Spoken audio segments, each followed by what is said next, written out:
আসসালামু আলাইকুম। কেমন আছেন সবাই? আশা করি সবাই ভালো আছেন।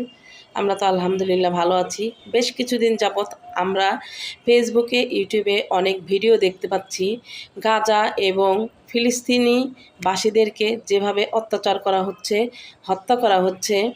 তো যে যেখানেই আছেন সেখান থেকেই সবাই প্রতিবাদ করবেন। ইসরায়েলি পণ্যগুলো আমরা বয়কট করব।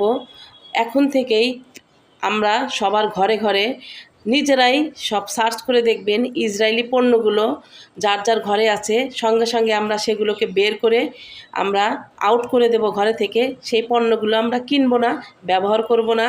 এবং ফিলিস্তিনি গাজার যে বাচ্চাগুলোকে হত্যা করা হচ্ছে বা বড়োদেরকে হত্যা করা হচ্ছে, খাবার পানি সব কিছু থেকেই বঞ্চিত করা হচ্ছে, এগুলো দেখে আসলে খুবই কষ্ট হচ্ছে। আসলে আমরা আল্লাহর কাছে দোয়া ছাড়া কিছুই করতে পারছি না। সবাই যে যেখানে আছেন সেখান থেকে প্রতিবাদ করেন।